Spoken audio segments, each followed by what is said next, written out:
तो कहानी की शुरुआत में हम एक कपल को देख पाते हैं जो कि अरनमनाइकादु कोलीमलाई तमिलनाडु के जंगल में थे, जहां पर ये दोनों ही कैंप फायर लगाकर एंजॉय कर रहे होते हैं। लड़के का नाम राम होता है जो कि वहां पर लकड़ियां लेने के लिए थोड़ी दूरी पर चला जाता है, जहां उसे बीच रास्ते में एक त्रिशूल दिखता है जो कि काफी अजीब बात थी, जिसे वो साइड में रखकर एक छोटे से कुल्हाड़ी से एक पेड़ के तने को काटने लगता है ताकि वो उसकी मदद से आग जला पाएगा। जिसके बाद वो उस तने को काफी मुश्किलों से तोड़ता है और अंदर एक कील निकली हुई उसे दिखाई देती है और उसी वक्त उसे अचानक से एक जोर का झटका लगता है जिससे कि वो पीछे जा गिरता है। कि तभी वो नोटिस करता है कि पेड़ के अंदर से कुछ बाहर आ रहा था और जैसे ही वो चीज बाहर आती है तो उसके सामने एक काली गुड़िया थी जो कि काफी भयानक थी दिखने में, जिसको वो जैसे ही हाथ में लेता है कि तभी वहां पर एक अननोन एंटिटी उसके सामने आ जाती है। अब डर के मारे वो चिल्लाने वाला था लेकिन उसकी आवाज ही रुक गई थी, या फिर ये कहें कि इस एंटिटी की शक्ति ने उस आवाज को ही दबा दिया और अगले ही पल वो उस पर हमला करके उसे खत्म कर देती है। अब आप ये सोच रहे होंगे कि जो राम की गर्लफ्रेंड थी वो वहां पर क्यों नहीं आई थी, तो उसने अपने कानों में हेडफोन लगाए हुए थे। लेकिन जब वो नोटिस करती है कि राम काफी देर से गायब है तो वो भी वहां पर जाती है और जैसे ही वो उस गुड़िया को अपने हाथ में लेती है तो वो एंटिटी उसको भी खत्म कर देती है। हम उसके चिल्लाने की आवाज को सुन पाते हैं, जिससे कि एक बात तो साफ हो जाती है कि वो जो कुछ भी है उस गुड़िया के ऊपर किसी तरह का काला जादू होगा और या फिर कोई आत्मा उससे जुड़ी हुई होगी जो कि आजाद हो गई थी।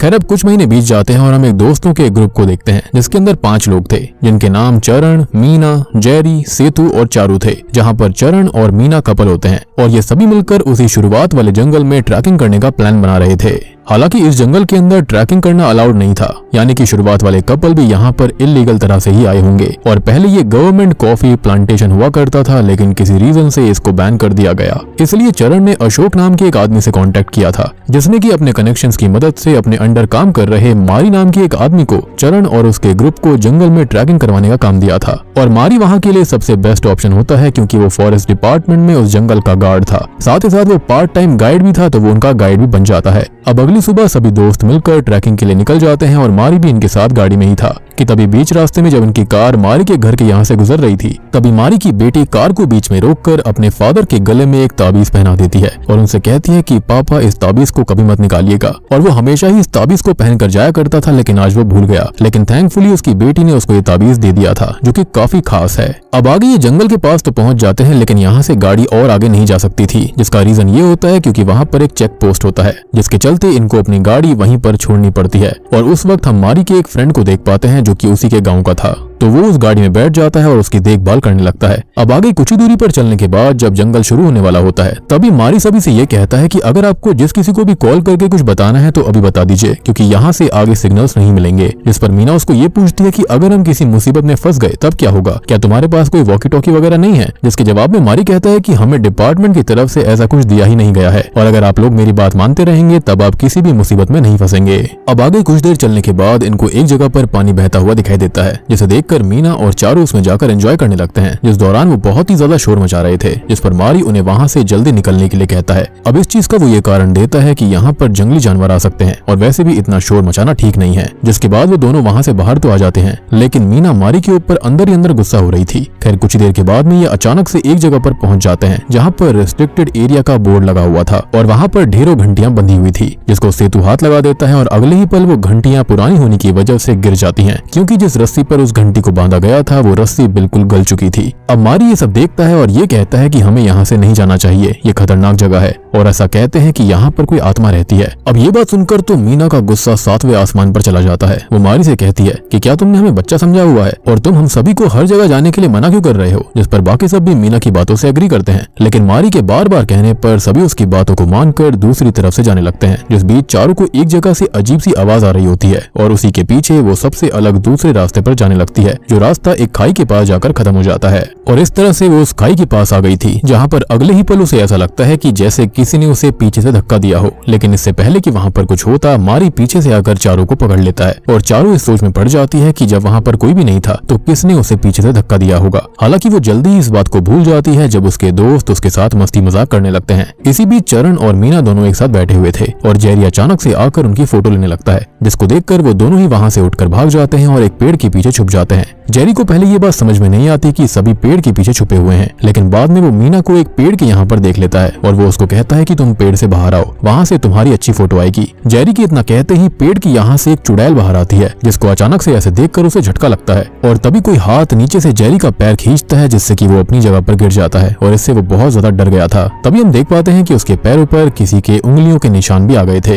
यानी कि जो कुछ भी उसके साथ हुआ वो बिल्कुल सच था। जेरी की इस हालत को देखकर सभी दोस्त सामने आकर उस पर हंसने लगते हैं, लेकिन वो उन्हें ये समझाने की कोशिश कर रहा था कि यहाँ पर कोई है और इस बात को लेकर वो इतना सीरियस हो गया था कि वो अपनी ट्रैक को कैंसिल करके वहाँ से चले जाने की बातें करने लगता है। जब ये बात सेतु सुनता है तो वो उस पर गुस्सा होकर ये कहता है कि तुम तो हो ही डरपोक, चले जाओ यहाँ से। और उस वक्त चारू भी सेतु का ही साथ दे रही थी, जिस वजह से जेरी गुस्से में दोनों से ये कहता है कि अगर तुम्हारे अंदर हिम्मत है तो तुम दोनों बस जंगल के अंदर जाकर दिखाओ और जिस जगह पर रेस्ट्रिक्टेड एरिया का बोर्ड लगा है वहाँ से वापस आकर दिखाओ। अब ये सब बातें मारी भी सुन रहा था, लेकिन उस वक्त उसकी बात वहाँ पर कोई भी नहीं सुनता। जिसके बाद सेतु और चारू जेरी के चैलेंज को सीरियसली ले लेते हैं और एक बड़े से रेड रिबन को अपने साथ लेकर जंगल में आगे बढ़ने लगते हैं। जहाँ पर वो उस वक्त जिस जगह के पास से गुजर रहे थे वो वहाँ पर उस रिबन को बांध रहे थे ताकि वो रास्ता ना भटक जाएं। जिसके बाद रेस्ट्रिक्टेड एरिया के अंदर वो चले जाते हैं और वहाँ से कुछ ही दूरी पर उनको एक पुराना घर नजर आता है, जिस दौरान हम एज एन ऑडियंस ये गौर कर पाते हैं कि इनके ऊपर कोई नजर रख रहा था। फिर ये दोनों उस घर के अंदर जाते हैं जहाँ पर इन्हें वही श्रापित गुड़िया मिलती है जो कि शुरुआत में दिखाई दी थी, जिसे चारू अपने हाथ में ले लेती है और उसके साथ सेल्फी लेने लगती है कि तभी उसे अपने पीछे वही चुड़ैल नजर आती है जिसे हमने पहले भी देख रखा है। जिसको देखकर वो बहुत डर जाती है और फिर वो उसे बाहर भी नजर आती है, जिससे कि उसकी हालत खराब हो गई थी कि एक ही बार में वो दो जगह पर कैसे दिख गई।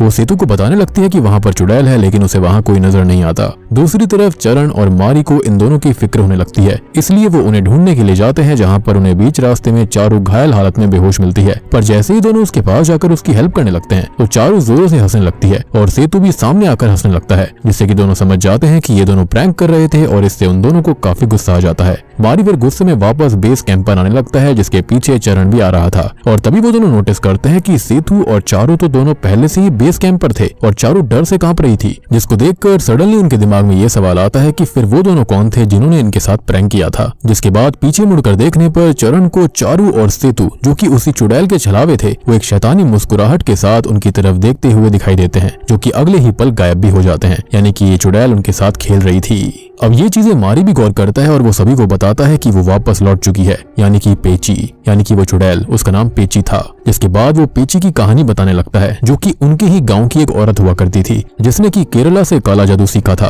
और वो जंगल में अपने फॉलोअर्स के साथ काला जादू किया करती। जिससे कि हुआ ये कि अचानक से ही धीरे धीरे गांव के कई लोगों की मौतें होने लगी और कई लोग गायब भी हो गए थे। लोगों को जल्दी ही पता चल गया था कि इसके पीछे पेची ही है और वो उसे रोकने के लिए पहुंच गए, लेकिन वो इतनी शक्तिशाली थी कि उसने कुछ ही पलों में अपनी शक्तियों की हेल्प से कई सारे लोगों को खत्म कर दिया। जब ये बात गांव वालों ने एक साधु को बताई तो उन्होंने बताया कि वो शैतान की पूजा करती है और खास करके वो एक रिचुअल कर रही है जिसके अंदर इंसानों की बलि दी जाती है और इससे अमर होने का वरदान मिलता है और पेची को मारा नहीं जा सकता, लेकिन उसको कैद जरूर किया जा सकता है। इसके बाद साधु के कई बातों को मानकर गांव वालों ने दूसरी बार पेची पर हमला किया, जिसके अंदर उसका शरीर तो नष्ट हो गया था, लेकिन उसकी आत्मा को उसी भयानक गुड़िया के अंदर कैद करके एक पेड़ पर लटका दिया गया, जिसे स्टार्टिंग में उस लड़के ने पेड़ से गिरा दिया था और पेची आजाद हो गई थी और उन्होंने पेची के शरीर को वहीं नजदीक में दफना दिया था, जिस वजह से पेची जंगल के बाहर किसी को कुछ नहीं कर सकती। उसका एक इलाका बन गया था और इसलिए वहाँ पर रेस्ट्रिक्टेड एरिया वाला बोर्ड भी लगा दिया गया और ऐसा इसलिए किया गया था ताकि कोई भी उसके अंदर ना जा पाए। वो जो घंटियां थी शायद से वो पेची को रोकने के लिए थी, उसकी शक्तियों को रोकने के लिए, लेकिन वो तो टूटकर बिखर गया था। सबसे बड़ी बात कि यहाँ पर जो कॉफी प्लांटेशन थी उसको भी इसलिए ही बंद कर दिया गया था।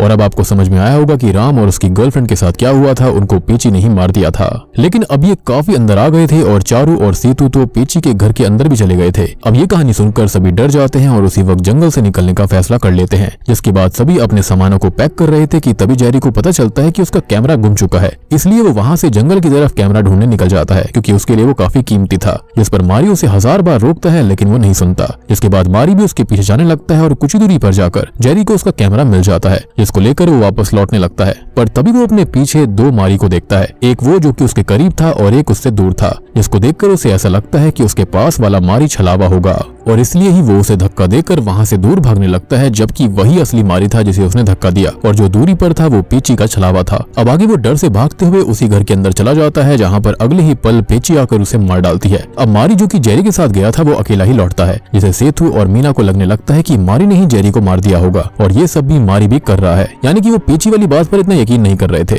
जिससे कि सेतु मारी पर गुस्सा होकर उसे मारने लगता है। दूसरी तरफ चारू भी कहीं चली जाती है, जिसको ढूंढते हुए चरण और मीना उसके पीछे जाते हैं, जहाँ पर उन्हें चारू एक जगह पर अजीब तरह से खड़ी मिलती है और एक ही झटके में पेची उसे पकड़कर अपने साथ ले जाती है, जो कि इतनी तेजी से हुआ था कि वो सब ठीक से देख भी नहीं पाते। अब जैसे ही चारू की मौत के बारे में सेतु और मारी को पता चलता है तो दोनों जंगल से भागने लगते हैं और इनके पीछे मीना और चरण भी भाग रहे थे। जिस बीच मारी काफी दूर भाग जाता है और उसकी जगह एक छलावा मारी बनकर इन तीनों को पेची के घर के पास ले जाने लगता है, जिस चीज को सेतु समझ जाता है और वो चरण और मीना को जाने से रोकता है। तभी दूसरी तरफ हमें रियल मारी को दिखाया जाता है, जिस पर पेची हमला करने आती है, लेकिन वो किसी कारण से बीच में ही रुक जाती है और वहां से गायब हो जाती है, जिससे कि मारी बच जाता है। लेकिन ये हुआ कैसे था? तो मारी ने जो ताबीज पहना था जो उसकी बेटी ने उसको दिया था, उस वजह से पेची उसे मार नहीं पाई। अब आगे हम नोटिस करते हैं कि मीना गायब हो गई है, जिसको चरण और सेतु ढूंढने लगते हैं। तब वो उन्हें पेची के घर में नजर आती है, जिसको देखकर सेतु वहां से भाग जाता है और चरण मीना को लेने जाता है। तभी हम सेतु को देखते हैं, जिसे भागते हुए जेरी घायल हालत में नजर आता है, जिसकी वो मदद करने जाता है, लेकिन सून ही रियलाइजेस कि वो जेरी नहीं बल्कि वही चुड़ैल पेची है और अगले ही पल वो भी पेची का शिकार बन जाता है। वहीं चरण और मीना पेची के घर से दूर जा रहे थे और तभी उनके सामने मारी आ जाता है, जो कि इनको ये कहता है कि हमें जंगल से बाहर जाना होगा और तभी हम पेची से बच सकते हैं। जिस पर मीना चरण से कहती है कि इसकी बात का विश्वास मत करना, ये भी छलावा हो सकता है। जिस पर मारी कहता है कि मैं कोई छलावा नहीं हूँ और ये ताबीज उसका सबूत है। ये वही ताबीज है जिसे साधु जी ने मेरे पूर्वजों को दिया था और इसी वजह से उनके पूर्वज पेची के शरीर को नष्ट कर पाए थे, क्योंकि पेची बहुत ताकतवर थी और उसे मारना नामुमकिन था। इसलिए इस ताबीज पर उसकी शक्तियों का इतना असर नहीं होता। लेकिन ये सुनने के बाद भी मीना उसकी बात पर विश्वास नहीं करती, पर चरण के कहने पर वो मान जाती है। जिसके बाद दोनों एक दूसरे का हाथ पकड़कर मारी के हाथ को पकड़ लेते हैं, ताकि वो ताबीज उनको भी प्रोटेक्ट कर पाएगा और वो जंगल के रेस्ट्रिक्टेड एरिया से बाहर भागने लगते हैं। और जैसे ही वो उस एरिया के बाहर आने वाले होते हैं कि मीना का हाथ छूट जाता है और पेची एक ही पल में उसे वहां से लेकर चली जाती है, जिससे कि चरण बहुत ही ज्यादा टेंशन में आ गया था और वो मीना को ढूंढने के लिए वापस जाने लगता है। मारी उसे रोकने की बहुत कोशिश करता है, पर वो उसकी एक नहीं सुनता और फिर से रेस्ट्रिक्टेड एरिया के अंदर चला जाता है। अब उसे जल्दी समझ में आ जाता है कि उसका फैसला कितना गलत था, क्योंकि अंदर उसे मीना नहीं मिलती और अपने दोस्तों के डरावने छलावे उसे डरा रहे थे, उसे मॉक कर रहे थे। जिसके बाद पेची उसे मारने आती है, लेकिन वो उसके करीब आते ही वहां से अचानक गायब हो जाती है और चरण बच जाता है।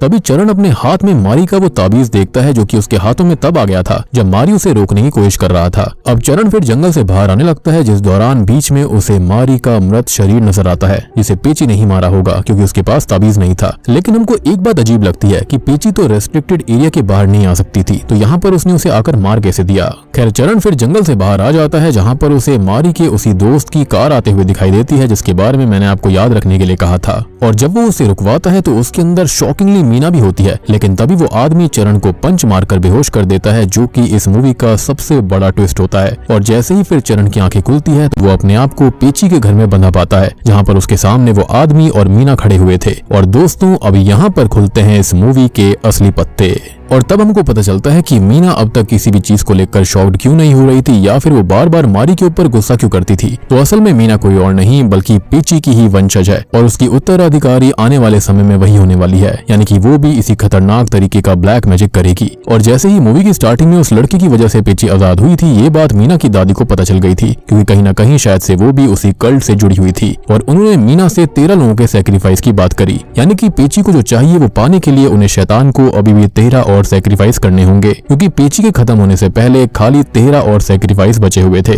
जैसा कि उस साधु जी ने बताया था कि अगर पेची ने और भी ज्यादा लोगों का सैक्रिफाइस दिया तो वो अमर हो जाएगी। अब देखो इन 13 में से 2 लोग तो पहले ही खत्म हो गए, यानी कि राम और उसकी गर्लफ्रेंड, यानी कि वही स्टार्टिंग वाला कपल। अब यहाँ पर खाली 11 बचे हुए थे सैक्रिफाइस के लिए। अब ऑब्वियस सी बात है कि पेची वाले इलाके में कोई भी खुद से तो जाएगा नहीं, गवर्नमेंट और बाकी सब ने वहाँ पर रेस्ट्रिक्टेड एरिया का बोर्ड लगा दिया था। राम और उसकी गर्लफ्रेंड तो बेवकूफ थे जो कि वहाँ पर चले गए। हो सकता है कि वो इन बातों पर यकीन नहीं करते होंगे, या फिर ये भी हो सकता है कि बात उससे भी ज्यादा खतरनाक होगी। तो अब मीना की दादी ने मीना को यह काम दिया था कि पीची के पास उसे ही लोगों को लेकर जाना होगा। तो मीना ने चरण के साथ दोस्ती बनाई, उसके साथ रिश्ते में आने का नाटक किया और उसके दोस्तों के साथ वो शामिल हो गई और फिर बड़ी चालाकी से उन्हें इस ट्रैकिंग के लिए मना लिया। वो होता है ना, आप किसी को उकसाओगे, इंटरेस्ट दिलवाओगे तो इंसान वहाँ पर चैलेंज के रूप में चला जाता है। यहाँ पर सेम चीज हुई थी। यहाँ तक कि सबसे बड़ी बात यह होती है कि जैसा मैंने आपको बताया था कि जो पीछे की शक्ति थी वो उस रेस्ट्रिक्टेड एरिया तक थी, लेकिन मारी को उसके बाहर मारा गया था। तो मारी को पीची ने नहीं बल्कि मीना ने खुद चाकू की हेल्प से मारा था। और यही कारण था कि मीना को मारी पसंद नहीं था, क्योंकि वो इनको खतरे वाली जगह से दूर रखना चाहता था, जबकि मीना का तो मकसद था कि वो लोग उस जगह पर जाएं। साथ ही साथ आपने ये भी गौर किया होगा कि मीना कई बार मुसीबत में फंस रही थी, लेकिन एक बार भी पीची ने उसे नहीं खत्म किया। और इसके अंदर मारी का फ्रेंड भी मीना का साथ दे रहा था, जो कि असल में उसका फ्रेंड नहीं था बल्कि उसके फ्रेंड होने का नाटक कर रहा था, यानी कि वो पीची का फॉलोअर है। और वो मीना की दादी को मीना के साथ स्टार्टिंग से उन सबको जानता था। अब सच सामने आने के बाद में मीना और वो आदमी चरण को उसी घर में बंदा छोड़कर चले जाते हैं, जिसके बाद पीची उसके सामने आती है और चरण की चीख के साथ उसका भी खात्मा हो जाता है। अब मूवी के एंडिंग सीन में हमको बताया जाता है कि 13 सेक्रीफाइस इसमें 7 तो हो चुके हैं और अब 6 बाकी हैं, यानी कि इस मूवी का सीक्वल आना तो बिल्कुल पॉसिबल है और आएगा भी, क्योंकि ये बहुत बड़ी हिट हुई है मूवी। और अब मूवी के एंडिंग सीन में हम ये भी देख पाते हैं कि वहां पर एक नया ट्रैकिंग ग्रुप आता है, जो कि वहां पर पिछले ट्रैकिंग ग्रुप को ढूंढने आया था, जिसके चलते मुझे लगता है कि पीची को उसके बाकी सेक्रीफाइसेस भी मिल जाएंगे, या फिर हो सकता है कि मीना ही उन सबको लेकर आई होगी। और बूम, इसी के साथ में पीची मूवी यहीं पर खत्म हो जाती है। तो दोस्तों ये थी पीची फिल्म की कहानी। अब देखो, एक बार जब पीची का कोटा फुल हो जाएगा, यानी कि जब वो सारे के सारे सेक्रीफाइस देगी, तो उसका उत्तराधिकारी कौन बनेगा? वो होगी मीना, जो कि खुद के ह्यूमन सेक्रीफाइस देगी ताकि वो भी इमॉर्टैलिटी पा सके। यानी कि ये सिनिस्टर साइकिल इस तरह चलती रहेगी। लेकिन देखो, जहाँ पर इविल होता है वहाँ पर गॉड के व्यक्ति भी होते हैं, यानी कि कोई ना कोई ऐसा जरूर आएगा जो कि इस चीज पर पाबंदी लगा देगा। बाकी देखो, ओवरऑल मूवी काफी इंटरेस्टिंग है, जो इसका कॉन्सेप्ट है और यहाँ पर जो इसका सस्पेंस है वो काफी बढ़िया लगता है। और देखो, मीना के ऊपर मुझे स्टार्टिंग से ही शक हो रहा था, यानी कि वो बार बार बहुत ही ज्यादा मारी के ऊपर गुस्सा हो रही थी, जबकि बाकी ग्रुप जो था वो ऐसा कुछ नहीं कर रहा था। वो बार बार सबको फोर्स कर रही थी कि उनको रेस्ट्रिक्टेड एरिया में जाना चाहिए, और वो छोटे बच्चे नहीं है, उनको वो बता नहीं सकता कि उन्हें क्या करना है। तो ये चीज काफी ऑकवर्ड थी स्टार्टिंग से ही। लेकिन मीना इतनी बड़ी कल्प्रेट निकलेगी, पीची का साथ देगी, उसी की डिसेंडेंट होगी, ये चीज मैंने बिल्कुल नहीं सोची थी। हालांकि उम्मीद करता हूँ कि आपको सारी की सारी मूवी समझ में आ गई।